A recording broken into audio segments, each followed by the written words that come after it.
कथा का समा है और अति सत्कारयोग पंथ प्रसिद्ध कथावाचक किसी जान पछाण के मुताज ने ज्ञानी दिलबाग सिंह जी दिल्ली वाले हेड ग्रंथी गुरुद्वारा आशीषगंज साहिब उन्होंने तो गुरु के शब्द की कथा सुन करिए।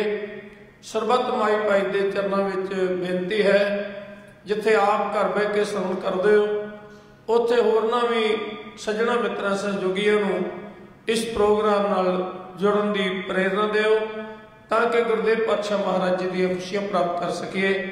इन्हों तो बाद कविशक जत्था गुरु के इतिहास की सेवा करेगा, उपरंत ढाडी जत्था आप जी की सेवा में हाजिर होएगा। आओ बड़े प्यार सत्कार नाल बिरतियां नूं एकाग्र करके सरवण करिए गुरु ग्रंथ साहिब महाराज जी की कृपा नाल गुरु के शब्द की अमृत रूपी कथा भाई साहब भाई दिलबाग सिंह जी दिल्ली वाले पासों। वाहिगुरू जी का खालसा वाहिगुरू जी की फतेह।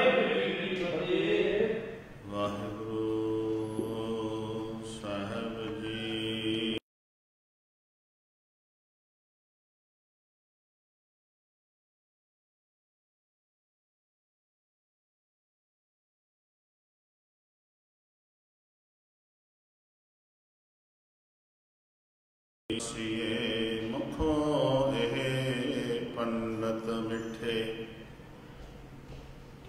वर्ष एक हों फिरियो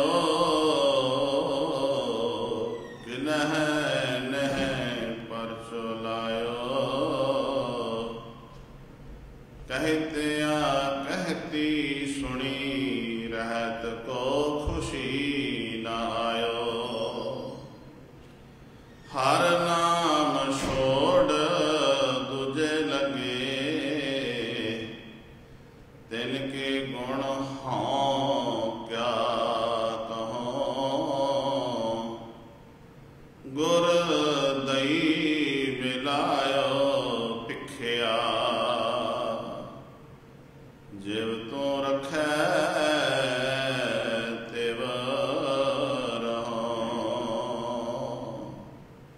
गुर दई मिलायो पिखिया जिव तू रखै तिव रहों।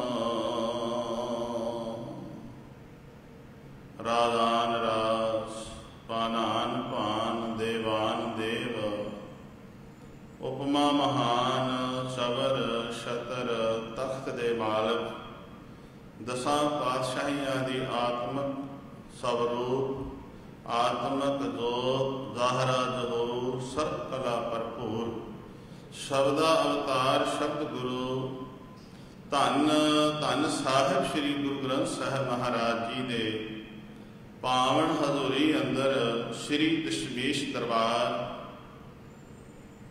शहीदां दी यादगार गुरुद्वारा सरी विखे कनाडा की धरती ते जो इस खालसा साधना दिवस नूं समर्पित प्रोग्राम की आरंभता हुई है। आओ जिथे असी तन करके गुरु की शरण विच नहीं पहुँच पा रहे गुरु अगे अरदास करिए वो भी समा आवे जदों असी तन करके भी आईए। पर जे तन करके नहीं आ पा रहे पर मन करके जरूर पहुँच जाइए। घरां विच चैनलों राही टीवी माध्यम दे सदके जो असी ये प्रोग्राम प्रबंधकों ने उलीकिया है इसनूं सरवण करिए। जिथे तन है मन का टिका बनाइए करिए सुरतियां बिरतियां एकाग्र रसना नूं करिए सफला कोई भी रसना वांझी ना रह जावे। वाहिगुरू जी का खालसा वाहिगुरू जी की फतेह। गुरु रूप साध संगत गल रहत दी चल रही है। साहब श्री गुरु गोबिंद सिंह साहब महाराज ने जो खालसा साजिया आपां पढ़ते हैं शस्त्र के अधीन है राज जो ना धरै तिस बिगड़ै काज। या ते सर्ब खालसा सुनिए आ युद्ध सर्बे उत्तम गुनिए। जब हमरे दर्शन को आवहो बान सुचेत तन शस्त्र सुजावो। ਗੱਲ ਸ਼ਸਤਰਾਂ ਦੀ ਹੈ, ਗੱਲ ਰਾਜ ਦੀ ਹੈ, ਗੱਲ ਰਹਿਤ ਦੀ ਹੈ। ਤੇ ਮੈਂ ਸਵਈਆ ਲਿਆ ਇੱਕ ਭੱਟਾਂ ਦਾ। ਭਾਈ ਸਾਹਿਬ ਨੇ ਅਨਾਉਂਸ ਕੀਤਾ ਹੈ ਕਿ ਸ਼ਬਦ ਦੀ ਵਿਚਾਰ, ਤੇ ਮੈਂ ਗੁਰੂ ਕੀ ਬਾਣੀ ਦੇ ਵਿੱਚੋਂ ਇੱਕ ਸ਼ਬਦ ਆਪ ਨਾਲ ਸਾਂਝਾ ਕੀਤਾ ਹੈ। ਸਵਈਆ ਰਹਿਓ ਸੰਤ ਹਉ ਟੋਲ। ਟੋਲ ਤੋਂ ਭਾਵ ਹੈ, ਭੱਟ ਭਿੱਖਾ ਜੀ ਕਹਿੰਦੇ ਨੇ ਮੈਂ ਜਿਹੜੇ ਰਹਿਤ ਵਾਲੇ ਸਨ ਉਹਨਾਂ ਦੀ ਖੋਜ ਕਰਨ ਤੁਰਿਆ। ਵੀ ਬਾਹਰੋਂ ਤੇ ਬੜੇ ਲਿਬਾਸ ਵਾਲੇ ਭੇਖ ਵਾਲੇ ਦਿਸਦੇ ਨੇ, ਪਰ ਕੋਈ ਅੰਦਰੋਂ ਵੀ ਜੁੜਿਆ ਹੈ। ਰਹਿਓ ਸੰਤ ਹਉ ਭਾਵ ਮੈਂ ਟੋਲ ਲੱਭਣਾ। ਮੈਂ ਜਦੋਂ ਟੋਲ ਕਰਨ ਵਾਸਤੇ ਤੁਰਿਆ ਤੇ ਬੜੇ ਹੀ ਮੈਨੂੰ ਸਾਧ ਦਿਸੇ। ਕਈਆਂ ਨੇ ਕਿਹੋ ਜਿਹੇ ਧਾਰਮਿਕ ਲਿਬਾਸ ਪਾਇਆ ਸੀ, ਕਿਸੇ ਨੇ ਕਿਹੋ ਜਿਹਾ ਪਾਇਆ ਸੀ। ਬੜੇ ਸਾਧ ਵੇਖੇ, ਸੰਨਿਆਸੀ ਜਿਨ੍ਹਾਂ ਵਿੱਚੋਂ ਸਨ ਤਪ ਕਰਨ ਵਾਲੇ, 12-12 ਧੂਣੀਆਂ ਦਿਖਾ ਕੇ ਬਹਿਣ ਵਾਲੇ, ਕੋਈ ਪੁੱਠੇ ਲਟਕਣ ਵਾਲੇ, ਕੋਈ ਨਗਨ ਰਹਿਣ ਵਾਲੇ, ਕੋਈ ਗਲ-ਗਲ ਪਾਣੀ ਵਿੱਚ ਖਲੋਣ ਵਾਲੇ, ਬੜੇ ਵੇਖੇ। ਸੰਨਿਆਸੀ ਤਪੱਸੀਏ ਕਈ ਮੂੰਹੋਂ ਬੜਾ ਮਿੱਠਾ ਬੋਲਦੇ ਨੇ, ਭਾਵ ਜਿਨ੍ਹਾਂ ਨੂੰ ਅਖਰੀ ਗਿਆਨ ਹੈ, ਬੜੇ ਮੂੰਹੋਂ ਮਿੱਠੇ ਬੋਲਣ ਵਾਲੇ ਵਿਦਵਾਨ ਵੀ ਵੇਖੇ। ਸੰਨਿਆਸੀ ਤਪੱਸੀਏ ਮੁਖੋਂ ਇਹ ਪੰਡਤ ਮਿੱਠੇ, ਕਿਆ ਬਰਸ ਏਕ ਹਉ ਫਿਰਿਓ। ਫਿਰ ਕਿਆ ਹਉ ਮੈਂ ਇੱਕ ਵਰਾ ਫਿਰਦਾ ਰਿਹਾ, ਕਿਨੇ ਨੇ ਪਰਚੋ ਲਾਇਓ, ਕਿਸੇ ਨੇ ਮੇਰੀ ਤਸੱਲੀ ਨਹੀਂ ਕਰਾਈ। ਕਿਨੇ ਨੇ ਪਰਚੋ ਲਾਇਓ ਕਹਿਤੀਆਂ ਕਹਿਤੀ ਸੁਣੀ। ਮੈਂ ਜਦੋਂ ਸੁਣਿਆ ਨਾ, ਕਹਿੰਦੇ ਕੁਝ ਹੋਰ ਸਨ ਤੇ ਕਰਦੇ ਕੁਝ ਹੋਰ ਸਨ। ਕਿਆ ਕਹਿਤੀਆਂ ਕਹਿਤੀ ਸੁਣੀ, ਰਹਿਤ ਕੋ ਖੁਸ਼ੀ ਨਾ ਆਈ। ਜਦੋਂ ਮੈਂ ਉਹਨਾਂ ਦੇ ਨੇੜੇ ਹੋ ਕੇ ਵੇਖਿਆ, ਉਹਨਾਂ ਦੀ ਰਹਿਤ ਬਹਿਤ ਵੇਖੀ, ਤੇ ਮੇਰਾ ਮਨ ਪ੍ਰਸੰਨ ਹੋਇਆ। ਉਹਨਾਂ ਦੀ ਰਹਿਤ ਵੇਖ ਕੇ ਮੈਂ ਖੁਸ਼ ਨਾ ਹੋਇਆ, ਕਿਉਂਕਿ ਬਾਹਰੋਂ ਕੁਝ ਹੋਰ ਸਨ, ਅੰਦਰੋਂ ਕੁਝ ਹੋਰ ਸਨ। ਬਾਹਰੋਂ ਐਵੇਂ ਨੇ ਜਿਵੇਂ ਕਿਸੇ ਟਾਹਣੀ ਦੇ ਨਾਲ ਬਹੁਤ ਸਾਰੇ ਫਲ ਤੇ ਰਹਿ ਚਾਰ ਲੱਗੇ ਹੋਣ। ਲੱਗੇ ਟਾਹਣੀ ਨਾਲ ਨੇ, ਹੈ ਵਿਸ਼ ਨਾਲ ਜੁੜੇ ਨੇ, ਟਾਹਣੀ ਨਾਲ ਲੱਗੇ ਨੇ, ਪਰ ਇੱਕ ਲੱਗੇ ਹੋਏ ਨੇ ਤੇ ਇੱਕ ਵਿੱਚੋਂ ਟੁੱਟ ਗਿਆ ਹੈ, ਜਿਸ ਦੇ ਵਿੱਚ ਜ਼ਹਿਰ ਭਰਿਆ ਪਿਆ, ਕੁੜੱਤਣ ਭਰੀ ਪਈ ਹੈ, ਪਰ ਛਿਲਕੇ ਕਰਕੇ ਉਹ ਜ਼ਰੂਰ ਟਾਹਣੀ ਨਾਲ ਜੁੜਿਆ ਹੋਇਆ। ਪਰ ਇੱਕ ਉਸੇ ਹੀ ਟਾਹਣੀ ਨਾਲ ਉਹ ਵੀ ਜੁੜੇ ਨੇ, ਉਹਨਾਂ ਦੇ ਵਿੱਚ ਰਸ ਭਰਿਆ ਪਿਆ, ਉਹਨਾਂ ਵਿੱਚ ਖਟਾਸ ਤੋਂ ਮਿਠਾਸ ਆ ਗਈ, ਪਰ ਫਲ ਤੀਸਰਾ ਵੀ ਉੱਥੇ ਹੀ ਲੱਗਾ ਹੈ, ਪਰ ਉਹ ਛਿਲਕੇ ਕਰਕੇ ਜੁੜਿਆ, ਅੰਦਰੋਂ ਟੁੱਟਾ ਹੋਇਆ ਹੈ, ਉਹਦੇ ਵਿੱਚ ਕੁੜੱਤਣ ਜ਼ਹਿਰ ਭਰਿਆ ਪਿਆ ਹੈ। ਹੁਣ ਇਸ ਦਾ ਕਹਿਣ ਤੋਂ ਭਾਵ ਸੀ ਕਿ ਮੈਂ ਲੋਕ ਵੇਖੇ ਬੜੇ, ਪਰ ਅੰਦਰੋਂ ਨਹੀਂ ਜੁੜੇ। ਬਾਹਰੋਂ ਜੁੜੇ ਹੋਏ ਵੇਖੇ ਸਨ ਜ਼ਰੂਰ, ਬਾਹਰੋਂ ਲਿਬਾਸ ਧਾਰਮਿਕ ਸਾਦਾ ਵਾਲਾ ਪਾਇਆ, ਪਰ ਅੰਦਰੋਂ ਨਹੀਂ ਜੁੜੇ। ਭੱਟ ਭਿੱਖਾ ਜੀ ਕਹਿੰਦੇ ਨੇ ਸੰਨਿਆਸੀ ਤਪੱਸੀਏ ਮੁਖੋਂ ਇਹ ਪੰਡਤ ਮਿੱਠੇ, ਬਰਸ ਏਕ ਹਉ ਫਿਰਿਓ ਕਿਨਹਿ ਨੇ ਪਰਚੋ ਲਾਇਓ। ਕਹਿਤਿਆਂ ਕਹਿਤੀ ਸੁਣੀ, ਰਹਿਤ ਕੋ ਖੁਸ਼ੀ ਨ ਆਇਓ। ਕਿਆ ਹਰ ਨਾਮ ਛੋੜ ਦੂਜਾ ਲੱਗੇ। ਪ੍ਰਮਾਤਮਾ ਦੇ ਨਾਮ ਨੂੰ ਛੁੱਟ ਕੇ ਸੰਸਾਰੀ ਪਦਾਰਥਾਂ ਦੇ ਮਗਰ ਨੱਸੇ ਫਿਰਦੇ ਨੇ, ਵਿਕਾਰਾਂ ਵਿੱਚ ਫਸੇ ਹੋਏ ਨੇ। ਹਰ ਨਾਮ ਛੋੜ ਦੂਜਾ ਲੱਗੇ, ਕਿਆ ਤਿੰਨ ਕੇ ਗੁਣ ਹੋਂ ਕਿਆ ਕਹੋ। ਮੈਂ ਉਹਨਾਂ ਦੇ ਪਰਥਾਏ ਤੁਹਾਨੂੰ ਕੀ ਦੱਸਾਂ।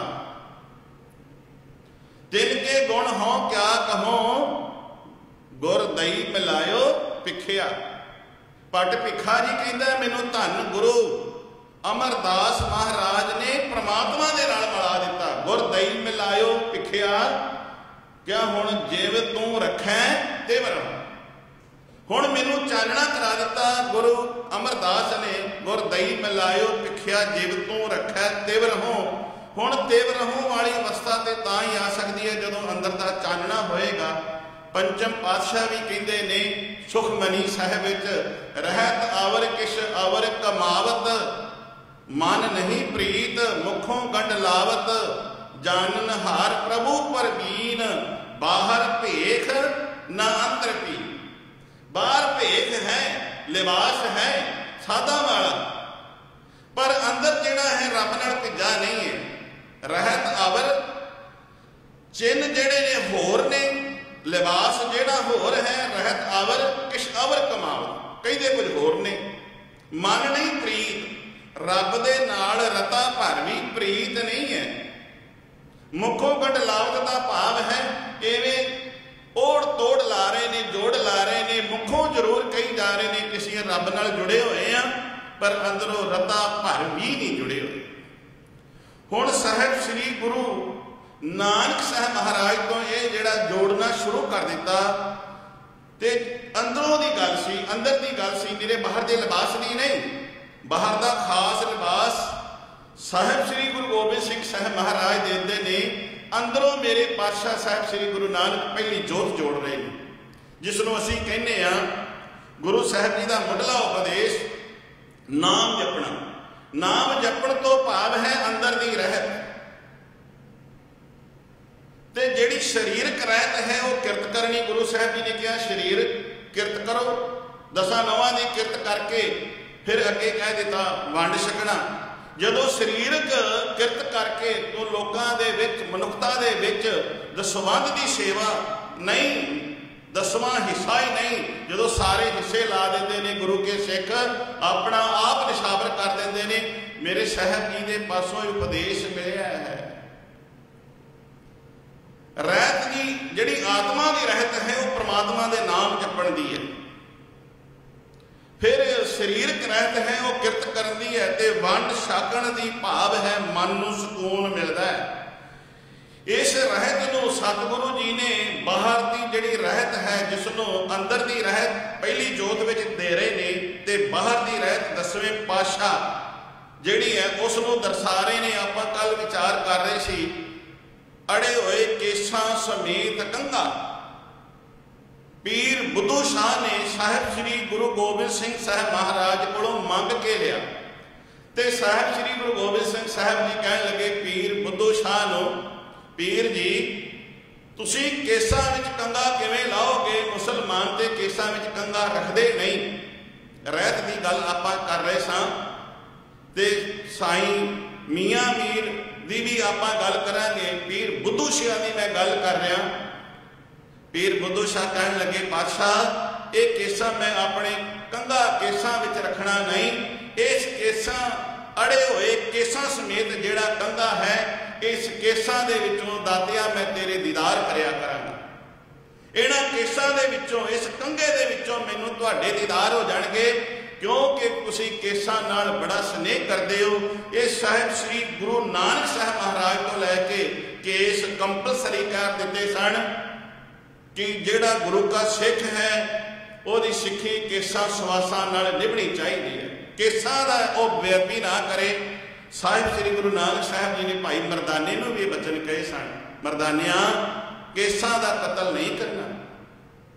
हुण गुरु गोबिंद सिंह साहब महाराज कंपलसरी कर दिता कि जिहड़ा केस कतल करता है वो मेरा सिख नहीं है।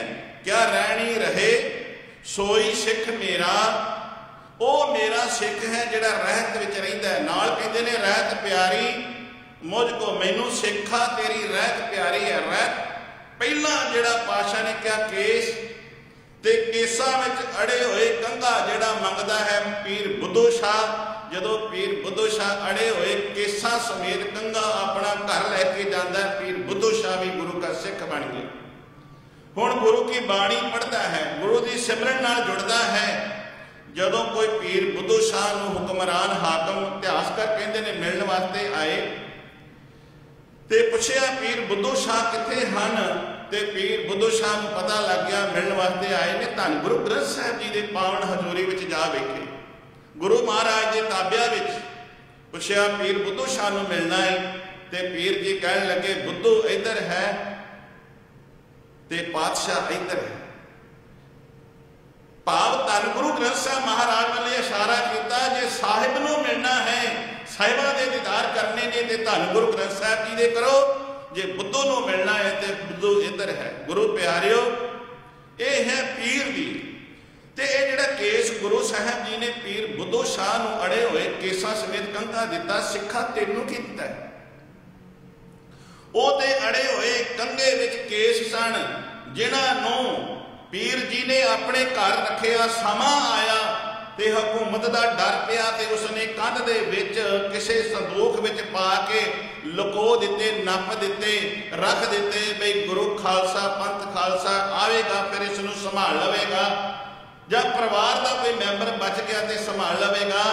ਕਲਗੀਆਂ ਵਾਲੇ ਪਾਤਸ਼ਾਹ ਨੇ ਸਿੱਖਾ ਤੈਨੂੰ ਕੇਸ ਦੇ ਦਿੱਤੇ, ਜਿੱਥੇ ਇਹ ਜਿਹੜਾ ਕੇਸ ਨੇ ਇਹ ਤੇਰੇ ਇੱਕ ਅੰਗ ਬਣਾ ਦਿੱਤੇ। ਜਿਵੇਂ ਸਰੀਰ ਸਾਡੇ ਅੰਗ ਬੌਡੀ ਦੇ ਨਾਲ ਰਹਿੰਦੇ ਨੇ, ਹੱਥ ਪੈਰ ਕੰਨ ਜੋ ਵੀ ਹੋਣ, ਮੇਰੇ ਪਾਤਸ਼ਾਹ ਨੇ ਕਿਹਾ ਸਿੱਖਾ ਇਹ ਸਰੀਰ ਦੇ ਅੰਗ ਨੇ ਤੇਰੇ ਕੇਸ। ਜਿਵੇਂ ਕੋਈ ਅੰਗ ਕੱਟਿਆ ਜਾਵੇ, ਹੱਥ ਕੱਟਿਆ ਜਾਵੇ, ਪੈਰ ਕੱਟਿਆ ਜਾਵੇ, ਸਰੀਰ ਅਪਾਹਜ ਹੋ ਜਾਂਦਾ ਹੈ। ਮੇਰੇ ਪਾਤਸ਼ਾਹ ਨੇ ਕਿਹਾ ਸਿੱਖਾ ਤੈਨੂੰ ਮੈਂ ਇਸ ਕੇਸ ਜਿਹੜੇ ਨੇ ਇੱਕ ਅੰਗ ਦਿੱਤੇ ਨੇ, ਤੇ ਜੇ ਇਹਨਾਂ ਨੂੰ ਤੂੰ ਅੰਗਾਂ ਨਾਲ ਰੱਖੇਂਗਾ ਤੇ ਮੇਰਾ ਤੇਰੇ ਨਾਲ ਸੰਗ ਹੋਵੇਗਾ। ਅਸੀਂ ਰੋਜ਼ ਪੜ੍ਹਦੇ ਆ ਨਾ, ਦੁਕਾਲਕ ਪਰਨਾਸੀ ਦਇਆਲਕ ਸਰੂਪੇ। ਫਿਰ ਮੇਰੇ ਪਾਤਸ਼ਾਹ ਕਹਿੰਦੇ ਨੇ ਸਦਾ ਅੰਗ ਸੰਗੇ, ਮੈਂ ਤੇਰੇ ਅੰਗ ਸੰਗ ਹੋਵਾਂਗਾ, ਮੈਂ ਤੇਰੇ ਨਾਲ ਹੋਵਾਂਗਾ ਜੇ ਤੂੰ ਤੇਰੇ ਸਿਰ ਤੇ ਕੇਸ ਹੋਣਗੇ। ਤੇ ਪਾਤਸ਼ਾਹ ਨੇ ਨਾਲ ਕੰਘਾ ਤਾਂ ਦਿੱਤਾ, ਕੇਸਾਂ ਦੇ ਵਿੱਚ ਜਦੋਂ ਉਲਝਣ ਪੈ ਜਾਂਦੀ ਹੈ, ਉਲਝ ਜਾਂਦੇ ਨੇ ਕੇਸ, ਤੇ ਫਿਰ ਅਸੀਂ ਕੇਸਾਂ ਨੂੰ ਕੰਘੇ ਨਾਲ ਇਹਨਾਂ ਦੀ ਉਲਝਣ ਕੱਢ ਲੈਂਦੇ ਆ। ਕਹਿੰਦੇ ਆ ਮੇਰੇ ਪਾਤਸ਼ਾਹ ਨੇ ਕਿਹਾ, ਮੇਰੇ ਸਤਿਗੁਰੂ ਜੀ ਨੇ ਕਿਹਾ ਸਿੱਖਾ ਇਹ ਅੜੇ ਹੋਏ ਜਿਹੜੇ ਕੇਸ, ਟੁੱਟੇ ਹੋਏ ਕੇਸ ਜਦੋਂ ਉਲਝਣ ਪੈ ਜਾਏ ਇਹ ਕੰਘੇ ਨਾਲ ਕੱਢੀ, ਤੇ ਜਦੋਂ ਤੇਰੀ ਆਤਮਾ ਨੂੰ ਉਲਝਣ ਪੈ ਜਾਵੇ, ਤੇਰੇ ਮਨ ਦੇ ਵਿੱਚ ਉਲਝਣ ਆ ਜਾਵੇ, ਤੇ ਉਦੋਂ ਗੁਰੂ ਦੇ ਬਾਣੀ ਦੇ ਨਾਲ ਕੱਢ ਲੈ। ਇਹ ਬਾਣੀ ਦੇ ਨਾਲ ਤੇਰੇ ਆਤਮਾ ਦੀ ਉਲਝਣ ਨਿਕਲੇਗੀ, ਕੰਘੇ ਦੇ ਨਾਲ ਤੇਰੇ ਕੇਸਾਂ ਦੀ ਉਲਝਣ ਨਿਕਲੇਗੀ। ਗੁਰੂ ਪਿਆਰਿਓ, ਜਿਹਨਾਂ ਦੀ ਉਲਝਣ ਦੀ ਆਪਾਂ ਗੱਲ ਕਰਨੇ ਆ, ਨਿਰਾ ਬਾਹਰ ਦਾ ਲਿਬਾਸ ਨਹੀਂ। ਮੇਰੇ ਪਾਤਸ਼ਾਹ ਨੇ ਜਦੋਂ ਅੰਦਰ ਦਾ ਵੀ ਲਿਬਾਸ, ਨਿਰਮਲ ਪੰਥ ਦੀ ਗੱਲ ਕਰਦੇ ਆ, ਆਤਮਾ ਦੇ ਨਾਲ ਸਿੱਧਾ ਹੀ ਪਵਿੱਤਰਤਾ ਬਖਸ਼ ਦਿੱਤੀ, ਅੰਦਰ ਦੀ ਵੀ ਰਹਿਤ ਤੇ ਬਾਹਰ ਦੀ ਵੀ ਰਹਿਤ ਦੇ ਦਿੱਤੀ। 1748 ਤੋਂ ਲੈ ਕੇ 1753 ਤੱਕ ਮੀਰ ਮਨੂ ਦਾ ਸਮਾਂ ਹੈ। ਮੀਰ ਮਨੂ ਨੇ ਗੁਰੂ ਕੀ ਸਿੱਖੀ ਦੇ ਉੱਤੇ ਬੜਾ ਕਹਿਰ ਕਮਾਇਆ। ਜੇ ਅਸੀਂ ਸਿੰਘਾਂ ਦੀ ਗੱਲ ਕਰਨੀ ਆ ਤੇ ਮੈਂ ਸਿੰਘਣੀਆਂ ਦੀ ਗੱਲ ਕਰਨ ਲੱਗਾ। ਇੰਨੀ ਗੱਲ ਕਹਿ ਕੇ ਮੈਂ ਸਮਾਪਤੀ ਕਰਾਂ। ਸਿੰਘਣੀਆਂ ਦੀ, ਜਿਨ੍ਹਾਂ ਸਿੰਘਾਂ ਸਿੰਘਣੀਆਂ ਧਰਮ ਹੇਤ ਸੀਸ ਦਿੱਤੇ। ਹੁਣ ਸਿੰਘਣੀਆਂ ਕਿਹੜੀਆਂ ਨੇ? ਗੁਰੂ ਕੀਆਂ ਸਿੰਘਣੀਆਂ, ਗੁਰੂ ਕੀਆਂ ਲਾਡਲੀਆਂ ਬੱਚੀਆਂ, ਜਿਨ੍ਹਾਂ ਨੇ ਗੁਰੂ ਦੀ ਰਹਿਤ ਨੂੰ ਧਾਰਨ ਕਰ ਲਿਆ। ਮੀਰ ਮਨੂ 1748 ਤੋਂ ਲੈ ਕੇ 1753 ਤੱਕ ਸਿੰਘਣੀਆਂ ਦੇ ਉੱਤੇ ਹੁਣ ਕਹਿਰ ਹੋਣ ਲੱਗ ਪਿਆ, ਕਿਉਂਕਿ ਜਿਹੜਾ ਖਾਲਸਾ ਸੀ, ਜਿਹੜੀਆਂ ਬੀਬੀਆਂ ਸਨ, ਉਹਨਾਂ ਨੂੰ ਕਿਉਂ ਕੈਦ ਕੀਤਾ ਗਿਆ? ਅਬਲਾ ਦੇ ਉੱਤੇ, ਇਸਤਰੀ ਦੇ ਉੱਤੇ ਵਾਰ ਨਹੀਂ ਕੀਤਾ ਜਾਂਦਾ, ਪਰ ਇਹਨਾਂ ਨੇ ਅਬਲਾ ਨੂੰ, ਇਸਤਰੀਆਂ ਨੂੰ, ਸਿੰਘਣੀਆਂ ਨੂੰ ਕਿਉਂ ਪਕੜ ਕੇ ਜੇਲ੍ਹ ਖਾਨੇ ਵਿੱਚ ਪਾਇਆ? ਕਿ ਬੀਬੀਆਂ ਲੰਗਰ ਪਕਾਉਂਦੀਆਂ ਨੇ, ਚੱਕੀ ਚਲਾਉਂਦੀਆਂ ਨੇ, ਆਟਾ ਪੀਸਦੀਆਂ ਨੇ, ਆਟਾ ਪੀ ਕੇ ਤੇ ਫਿਰ ਆਟਾ ਗੁੰਨ ਕੇ ਲੰਗਰ ਪਕਾ ਕੇ ਤਿਆਰ ਕਰਕੇ ਇਹ ਸਿੰਘਾਂ ਨੂੰ ਫੜਾ ਕੇ ਤਿਆਰ ਕਰਕੇ ਲੰਗਰ ਜਦੋਂ ਦਿੰਦੀਆਂ ਨੇ, ਤੇ ਜਿਹੜੇ ਸਿੰਘ ਨੇ ਉਹ ਜੰਗਲਾਂ ਦੇ ਵਿੱਚ ਰਹਿਣ ਵਾਲਿਆਂ ਨੂੰ ਜਾ ਕੇ ਲੰਗਰ ਛਕਾ ਆਉਂਦੇ ਨੇ।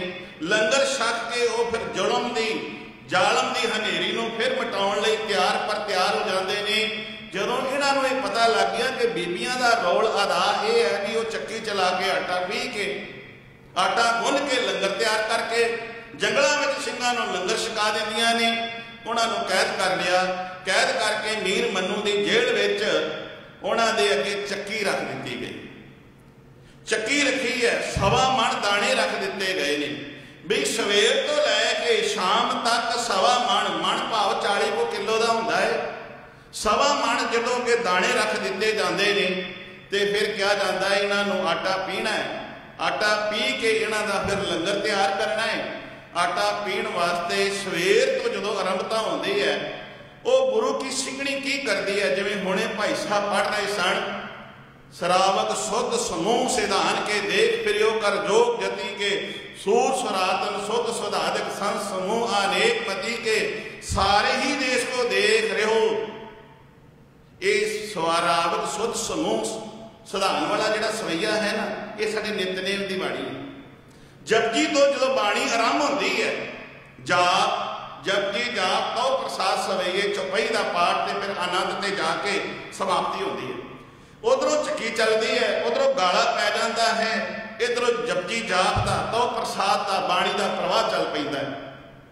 सारा दिन बाणी चलती है, इधर चक्की भी चलती है, गोद दे विच बच्चा होंदा है, ਜਿਸ ਨੂੰ ਲੋਰੀਆਂ ਬਾਣੀ ਦੀਆਂ ਦਿੱਤੀਆਂ ਜਾ ਰਹੀਆਂ। ਇਤਿਹਾਸਕਾਰ ਨੇ ਕਿਹਾ ਹੈ ਇੱਕ ਪਿਆਲਾ ਪਾਣੀ ਦਾ, ਤੇ ਜਿਹਨੂੰ ਅਸੀਂ ਖੰਨੀ ਤੇ ਗੁਜ਼ਾਰਾ ਕੀਤਾ ਕਹਿੰਦੇ ਆ ਨਾ, ਰੋਟੀ ਦਾ ਪ੍ਰਸ਼ਾਦੇ ਦਾ ਚੌਥਾ ਹਿੱਸਾ ਮਿਲਦਾ ਹੈ। ਹੁਣ ਗੋਦ ਦੇ ਵਿੱਚ ਬੱਚਾ ਹੈ ਤੇ ਚੌਥਾ ਹਿੱਸਾ ਪ੍ਰਸ਼ਾਦੇ ਦਾ ਮਿਲਿਆ। ਸਾਰਾ ਦਿਨ ਚੱਕੀ ਚਲਦੀ ਰਹੀ, ਹਾਰਡ ਵਰਕ ਕੀਤਾ, ਪਰ ਇੱਕ ਖੰਨੀ ਪ੍ਰਸ਼ਾਦਾ, ਪਿਆਲਾ ਪਾਣੀ ਦਾ, ਜਪਜੀ ਦਾ ਜਾਪ, ਜਿਸ ਨੂੰ ਅਸੀਂ ਕਹਿੰਦੇ ਸਾਚੇ ਨਾਮ ਕੀ ਲਾਗੈ ਭੂਖ। ਉੱਥੇ ਹੁਣ ਪ੍ਰਸ਼ਾਦਾ ਨਹੀਂ ਵੀ ਮਿਲਦਾ ਤੇ ਪ੍ਰਮਾਤਮਾ ਦੇ ਨਾਮ ਦੀ ਬਾਣੀ ਦੀ ਖੁਰਾਕ ਮਿਲ ਰਹੀ ਹੈ। ਉਤ ਭੁੱਖ ਹੈ ਖਾਏ ਚੱਲਿਐ ਦੁਖ, ਕਿਆ ਸੋ ਕਿਉਂ ਵਿਸਰੈ ਮੇਰੀ ਮਾਏ, ਸਾਚਾ ਸਾਹਿਬ ਸਾਚਾ ਨਾਏ ਰਹਾਓ। ਜਦੋਂ ਇਸ ਸੱਚੇ ਨਾਮ ਦਾ ਪ੍ਰਵਾਹ ਚੱਲਦਾ ਹੈ ਤੇ ਆਤਮਾ ਨੂੰ ਖੁਰਾਕ ਮਿਲਦੀ ਹੈ ਪਰਮਾਤਮਾ ਦੇ ਨਾਮ ਦੀ। ਤਨ ਨੂੰ ਇੱਕ ਪਿਆਲਾ ਪਾਣੀ ਦਾ ਤੇ ਇੱਕ ਚੌਥਾ ਹਿੱਸਾ ਪ੍ਰਸ਼ਾਦੇ ਦਾ ਮਿਲਦਾ।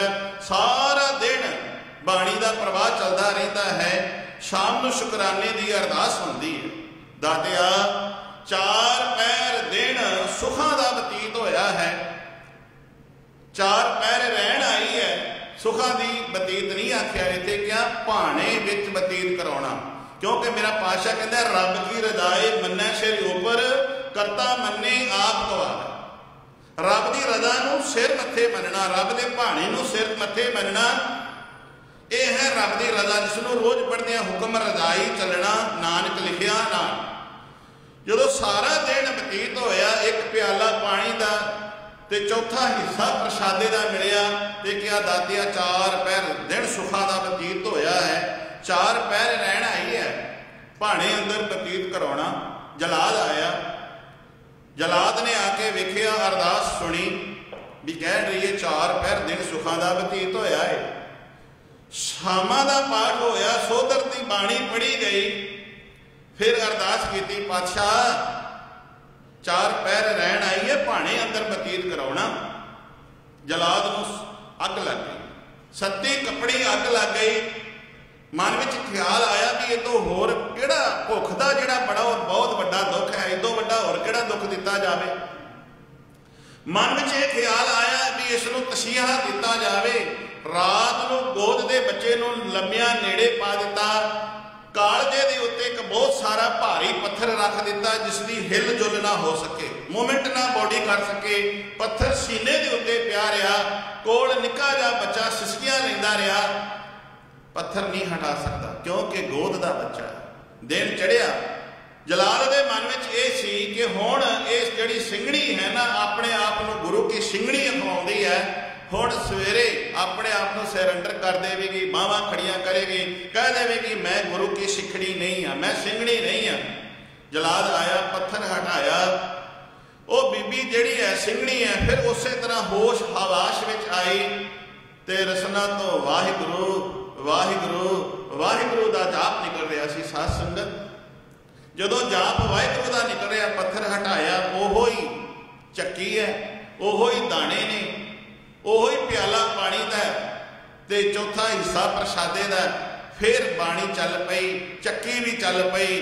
ਫਿਰ ਜਪਜੀ ਜਾਪ ਤੋਂ ਪ੍ਰਸਾਦ ਦਾ ਪਾਠ ਹੋਇਆ, ਅਰਦਾਸ ਕੀਤੀ ਗਈ ਤੇ ਅਰਦਾਸ ਦੇ ਵਿੱਚ ਇਹ ਸ਼ਬਦਾਵਲੀ ਫਿਰ ਵਰਤੀ ਗਈ।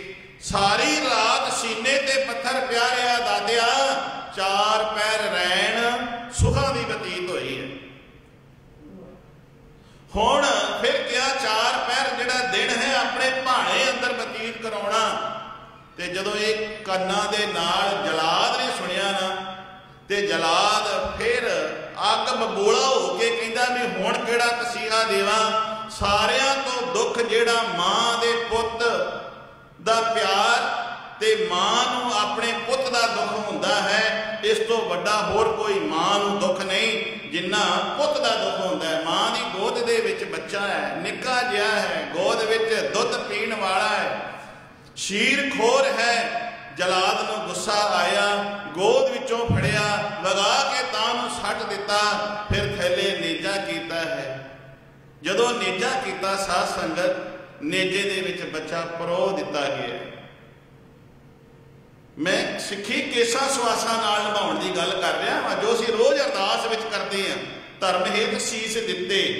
ਨਿਰਾ ਬਾਹਰ ਦਾ ਲਿਬਾਸ ਹੀ ਨਹੀਂ ਸੀ, ਅੰਦਰੋਂ ਸੀ ਜੁੜੇ ਹੋਈਆਂ ਰੂਹਾਂ ਅੰਦਰੋਂ ਜੁੜੀਆਂ ਹੋਈਆਂ ਸੀ, ਆਤਮਾ ਅੰਦਰੋਂ ਪਰਮਾਤਮਾ ਨਾਲ ਜੁੜੀ ਹੋਈ ਸੀ। ਜਦੋਂ ਬੱਚੇ ਨੂੰ ਉੱਪਰ ਸੱਟਿਆ ਤੇ ਥੱਲੋਂ ਨੇਜਾ ਕਰ ਦਿੱਤਾ, ਵਰਸ਼ਾ ਕਰ ਦਿੱਤਾ, ਉਸ ਦੇ ਵਿੱਚ ਉਹ ਨਿੱਕਾ ਜਿਹਾ ਬਾਲ ਪਰੋ ਦਿੱਤਾ। ਪਰੋਇਆ ਹੋਇਆ ਚੰਗਿਆਰੀ ਵੀ ਨਹੀਂ ਨਿਕਲੀ, ਆਵਾਜ਼ ਵੀ ਨਹੀਂ ਨਿਕਲੀ, ਕਿਉਂਕਿ ਜਲਾਦ ਨੇ ਇੰਨੀ ਜ਼ੋਰ ਦੀ ਉੱਪਰ ਸੱਟਿਆ ਤੇ ਉਸੇ ਵੇਲੇ ਥੱਲੇ ਨੀਚਾ ਕਰ ਦਿੱਤਾ ਸੀ। ਫਿਰ ਪੈਰ ਦੇ ਨਾਲ ਥੱਲੇ ਸੁੱਟ ਕੇ ਪੈਰ ਉੱਪਰੋਂ ਰੱਖ ਕੇ ਨੇਜਾ ਜਦੋਂ ਬਾਹਰ ਕੱਢਦਾ ਹੈ ਜਲਾਦ, ਤੇ ਨਾਲ ਹੀ ਸਾਧ ਸੰਗਤ ਕੂੜਾ ਜਿਹਾ ਉਹਦੀ ਬਾਡੀ, ਕੂੜਾ ਜਿਹਾ ਸਰੀਰ, ਜਿਸ ਦੇ ਵਿੱਚੋਂ ਆਂਦਰਾਂ ਵੀ ਬਾਹਰ ਆ ਜਾਂਦੀਆਂ ਨੇ। ਟੁਕੜੇ ਨਿੱਕੇ ਨਿੱਕੇ ਕਰਕੇ ਉਸ ਆਂਦਰਾਂ ਦੇ ਵਿੱਚ ਪਰੋ ਕੇ, ਆਂਦਰਾਂ ਵਿੱਚ ਪਰੋ ਕੇ ਉਸੇ ਮਾਂ ਦੇ ਗਲ ਦੇ ਵਿੱਚ ਉਸ ਬੱਚੇ ਨੂੰ ਟੁਕੜੇ ਕਰਕੇ ਆਂਦਰਾਂ ਵਿੱਚ ਪਰੋ ਕੇ ਹਾਰ ਬਣਾ ਕੇ ਪਾ ਦਿੱਤਾ। ਜਦੋਂ ਹਾਰ ਬਣਾ ਕੇ ਪਾਇਆ, ਚੱਕੀ ਫੇਰ ਚੱਲ ਰਹੀ ਹੈ, ਗਾਲਾ ਫੇਰ ਪੈ ਗਿਆ, ਚੱਕੀ ਫੇਰ ਚੱਲ ਰਹੀ ਹੈ। ਤੇ ਉਹ ਜਿਹੜੀ ਗੁਰੂ ਕੀ ਸਿੰਘਣੀ ਸੀ ਨਾ, ਜਿਨ੍ਹਾਂ ਦੇ ਵਿੱਚ ਸੀ ਨਾ ਮਨ ਸਾਚਾ ਮੁਖ ਸਾਚਾ ਸੋਏ, ਜਿਨ੍ਹਾਂ ਦੇ ਅੰਦਰ ਇਹ ਸੀ ਜੀਓ ਨਿਰਮਲ ਬਾਹਰੋਂ ਨਿਰਮਲ, ਬਾਹਰੋਂ ਤਾਂ ਨਿਰਮਲ ਜੀਓ ਨਿਰਮਲ, ਸਤਿਗੁਰ ਤੇ ਕਰਨੀ ਕਮਾਣੀ, ਜਿਨ੍ਹਾਂ ਦੇ ਇਹ ਸੀ ਆਪ ਸਵਾਰੇ ਮੈਂ ਮਿਲੇ, ਮੈਂ ਮਿਲਿਆ ਸੁਖ ਹੋਏ। ਬਾਬਾ ਫਰੀਦ ਜੀ ਕਹਿੰਦੇ ਆਪ ਸਵਾਰੇ, ਬਾਬਾ ਫਰੀਦ ਜੀ ਕਹਿ ਰਹੇ ਨੇ ਆਪ ਸਵਾਰੇ ਮੈਂ ਮਿਲੇ, ਮੈਂ ਮਿਲਿਆ ਸੁਖ ਹੋਏ। ਫਰੀਦਾ ਜੇ ਤੂੰ ਮੇਰਾ ਹੋਏ ਰਹੇ ਤਾਂ ਸਭ ਜਗ ਤੇਰਾ ਹੋਏ। ਆਪ ਸਵਾਰੇ ਮੈਂ ਮਿਲੇ, ਜਦੋਂ ਆਪਣੇ ਆਪ ਨੂੰ ਤੂੰ ਸਵਾਰ ਲਏਗਾ ਤੇ ਫਿਰ ਤੇਰਾ ਮੇਰੇ ਨਾਲ ਮਿਲਾਪ ਹੋ ਜਾਏਗਾ। ਆਪ ਸਵਾਰੇ ਮੈਂ ਮਿਲੇ, ਮੈਂ ਮਿਲਿਆ, ਜਦੋਂ ਮੇਰੇ ਨਾਲ ਮਿਲੇਗਾ ਤੇ ਤੈਨੂੰ ਉਹ ਤਨ ਦਾ ਨਿਰਾ ਸੁੱਖ ਨਹੀਂ, ਮਨ ਦਾ ਵੀ ਸੁੱਖ ਮਿਲੇਗਾ। ਹੁਣ ਅੰਦਰੋਂ ਜੁੜੀ ਹੋਈ ਔਰ ਆਤਮਾ ਹੈ, ਅੰਦਰੋਂ ਜੁੜੀ ਹੋਈ ਪ੍ਰਮਾਤਮਾ ਦੇ ਨਾਲ ਉਹ ਆਤਮਾ ਹੈ। ਜਦੋਂ ਸਿੰਘਣੀ ਦੇ ਗਲ ਦੇ ਵਿੱਚ, ਆਂਦਰਾਂ ਦੇ ਵਿੱਚ ਪਰੋ ਕੇ ਉਸਦੇ ਬੱਚੇ ਦੇ ਟੁਕੜੇ ਉਹਦੇ ਗਲ ਦੇ ਵਿੱਚ ਸਾਧ ਸੰਗਤ ਪਾਏ ਜਾਂਦੇ ਨੇ, ਚੱਕੀ ਫਿਰ ਚੱਲ ਪੈਂਦੀ ਹੈ, ਗਾਲਾ ਫਿਰ ਪੈ ਜਾਂਦਾ ਹੈ, ਚੱਕੀ ਚੱਲਦੀ ਹੈ। ਜਦੋਂ ਚੱਕੀ ਚੱਲਦੀ ਹੈ, ਅਗਾਂਹ ਨੂੰ ਇਵੇਂ ਕਰਕੇ ਹੱਥ ਜਾਂਦਾ ਹੈ, ਉਹ ਟੁਕੜੇ ਅਗਾਂਹ ਨੂੰ ਜਾਂਦੇ ਨੇ। ਜਦੋਂ ਪਿਛਾਂ ਨੂੰ ਹੱਥ ਆਉਂਦਾ ਹੈ, ਉਹ ਟੁਕੜੇ ਫਿਰ ਬੱਚੇ ਦੇ ਸੀਨੇ ਨਾਲ ਲੱਗਦੇ ਨੇ। ਤੇ ਗੁਰੂ ਕੀ ਸਿੰਘਣੀ ਬਾਣੀ ਪੜ੍ਹਦਿਆਂ ਪਤਾ ਕੀ ਕਹਿੰਦੀ ਹੈ, ਮੇਰੇ ਲਾਲ ਤੇਰੇ ਪਿਤਾ ਦੀ ਜਿਹੜੀ ਸਿੱਖੀ ਸੀ ਉਹ ਕੇਸਾਂ ਸਵਾਸਾਂ ਨਾਲ ਨਿਭ ਗਈ। ਮੇਰੇ ਲਾਲ ਤੇਰੀ ਵੀ ਸਿੱਖੀ ਜਿਹੜੀ ਹੈ ਉਹ ਸਿੱਖੀ ਕੇਸਾਂ ਸਵਾਸਾਂ ਨਾਲ ਨਿਭ ਗਈ। ਮੇਰੇ ਲਈ ਵੀ ਅਰਦਾਸ ਕਰਿਆ ਜੇ ਕਲਗੀਆਂ ਵਾਲੇ ਪਾਤਸ਼ਾਹ ਸਾਹਿਬ ਸ੍ਰੀ ਗੁਰੂ ਗੋਬਿੰਦ ਸਿੰਘ ਸਾਹਿਬ ਮਹਾਰਾਜ ਦੇ ਕੋਲ ਕਿ ਮੇਰੀ ਵੀ ਸਿੱਖੀ ਕੇਸਾਂ ਸਵਾਸਾਂ ਨਾਲ ਨਿਭ ਜਾਵੇ।